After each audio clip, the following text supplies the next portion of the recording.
রান্নাবান্না কাজকর্ম যা ছিল সকাল থেকে সব কিছু শেষ। এখন মেয়েকে নিয়ে আছি, ওর সঙ্গে সময় কাটাচ্ছি। ওকে এখন অয়েল ম্যাসাজ দিব, কারণ গোসলের সময় হয়ে যাচ্ছে। অয়েল ম্যাসাজ দিই আধা ঘন্টা 40 মিনিট ধরে, তারপর গোসল করিয়ে দিই। বাজারে গিয়ে নিয়ে এসেছিলাম রসমালাই।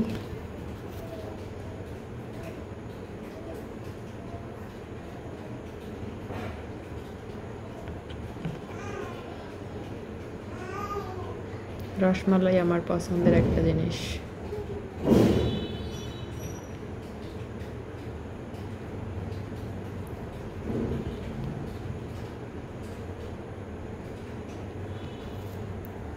আগে গোসলের পানিটা গরম করে নিলাম, তারপর অয়েল ম্যাসাজ দিতে বলবো, কারণ কারেন্ট চলে গেলে আবার পানি গরম করা হবে না, তখন আবার গ্যাসে করা লাগবে। আপনাদেরকে তো শুটকি দেখানো হয়নি ফাইনাল লুক। এই হচ্ছে শুটকি রান্নার ফাইনাল লুক। একদম কষা কষা ভুনা ভুনা করে নামিয়েছি। ছাদ থেকে কাপড়গুলো নিয়ে আসলাম, এখন এগুলো ভাঁজ করব। মেয়েকে ঘুম পাড়িয়ে দিলাম, এখন আমি দুপুরে খাওয়া দাওয়া করবো।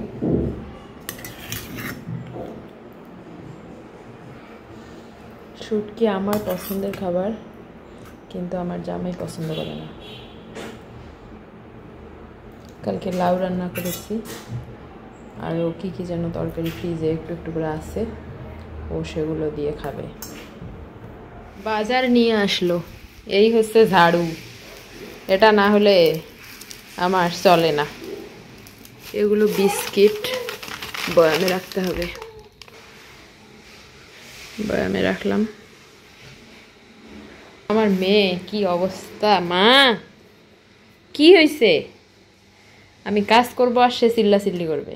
এগুলো ঔষধ, আমার মেয়ের ঔষধ হচ্ছে, আমার ঔষধ ছোলা আর বেগুন। আমার মেয়ের জন্য এনে রাখলাম, হঠাৎ যদি কখনো প্রয়োজন হয় তাই। ইলিশ মাছ রান্না করব। মাছ কেটে নিলাম, পরিষ্কার করে নিয়ে আসছি।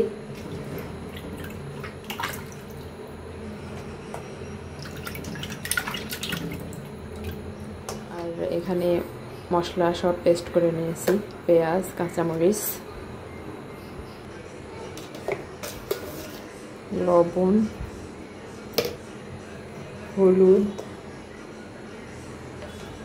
আর সামান্য একটু জিরার গুঁড়া, খুবই সামান্য।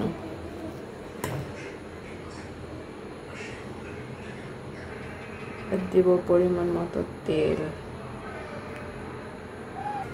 এখন হাত দিয়ে ভালো করে মাখিয়ে নেব মাছের সঙ্গে মশলাগুলো।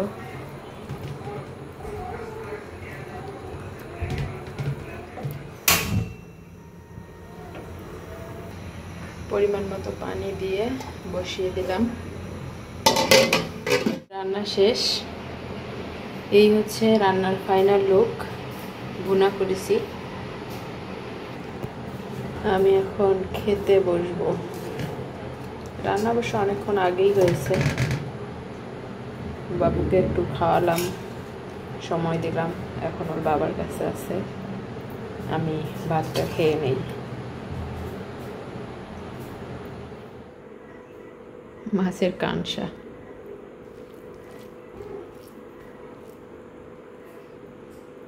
এক আপু কমেন্ট করেছিলেন যে ভাত কোথা থেকে খেতে হয়, আমি সেটা জানি না। আসলেই জানি না ভাত কোথা থেকে খেতে হয়। আমি তো ছোটোবেলা থেকে এভাবেই খাই। ছোলা সিদ্ধ ফ্রোজেন করব। ছোলাগুলো আমি প্রেসার কুকারে সিদ্ধ করে নিয়েছি, সঙ্গে আলুও সিদ্ধ করে নিয়েছি। এগুলো খোসা মানে ছোলার সঙ্গে একসঙ্গে খোসা সহ সিদ্ধ করে নিয়েছি। আলুগুলো আমি খোসা ছাড়িয়ে নিয়েছি। এখন আলুগুলো টুকরো টুকরো করে কেটে ছোলার সঙ্গে ডিপ ফ্রিজে রেখে দেব। এই তো সবগুলো আমি পলিথিনে ঢুকিয়ে নিয়েছি। আলুগুলো টুকরো করে কেটে সমানভাবে প্রত্যেকটা প্যাকেটে দিয়েছি। এখানে আমি 4 ভাগ করে নিয়েছি। শুধু ফ্রিজ থেকে বের করে এখন ভুনা করে নিলেই হয়ে যাবে। গুড মর্নিং সবাইকে।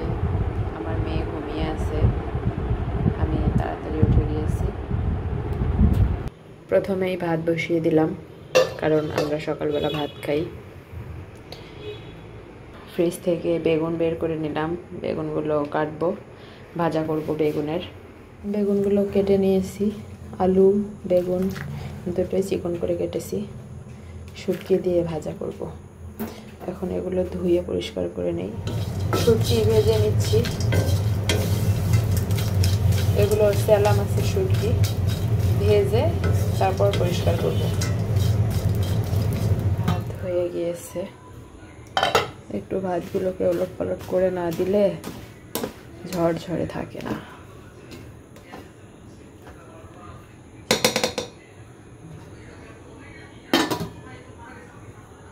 আর এখানে রান্নার জন্য সব রেডি, এগুলো ধুয়ে রেখেছি। আর শুটকি খুব ভালোভাবে পরিষ্কার করে নিয়েছি।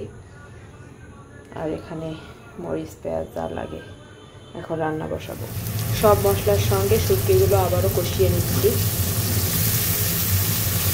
একটু হলুদ, লবণ, একটু জিরার গুঁড়া, পেঁয়াজ রসুন মরিচ সব কিছুর সঙ্গে শুটকিগুলো কষিয়ে নিলে শুটকির যে একটা কাঁচা স্মেল সেটা আর থাকে না। আলু বেগুনগুলো দিয়ে দিলাম, তারপর পরিমাণ মতো পানিও দিয়ে দিয়েছি। এখন ঢাকনা দিয়ে কিছুক্ষণ রান্না করলেই আমার রান্না ডান। একটু ছোলা ভুনা করব, তার জন্য পেঁয়াজ আর মরিচ ভেজে নিচ্ছি। ছোলা আমি সিদ্ধ করে ফ্রিজে রেখে দিয়েছিলাম, বের করে নিলাম ফ্রিজ থেকে।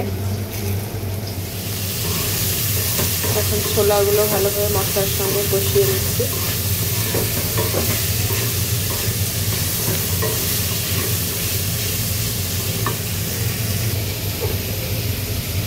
শুটকি দিয়ে আলু বেগুন ভাজা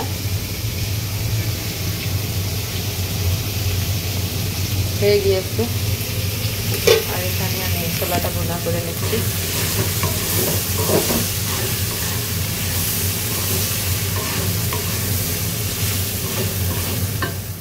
আমার রান্না বান্না শেষ এখনকার মতো। এখন আমি রান্নাঘর পরিষ্কার করব, এই কড়াইগুলো, তারপর চুলার অবস্থা খুবই খারাপ, এখন পরিষ্কার করব সব।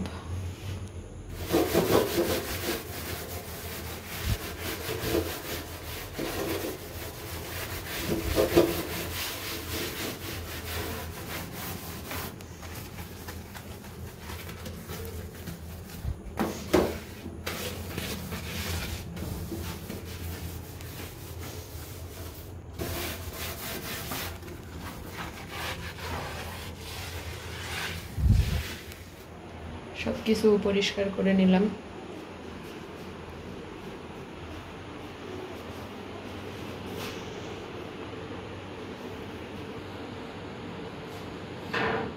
কিছু বাজার নিয়ে এসেছিল, সেগুলো এখন ফ্রিজে রাখবো।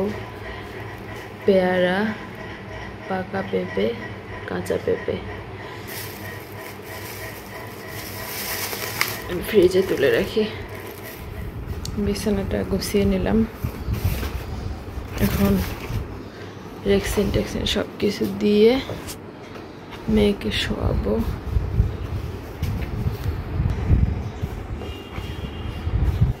এই যে আমার মেয়ে,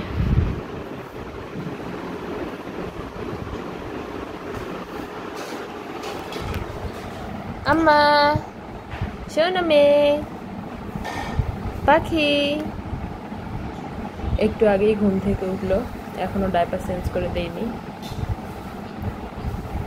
এখনই খুলে দিব। সোনা পাখি,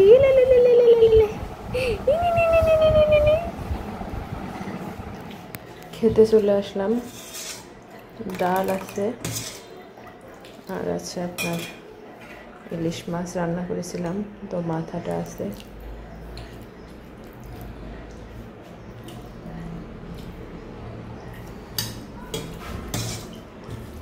সব কিছু কালকে রান্না।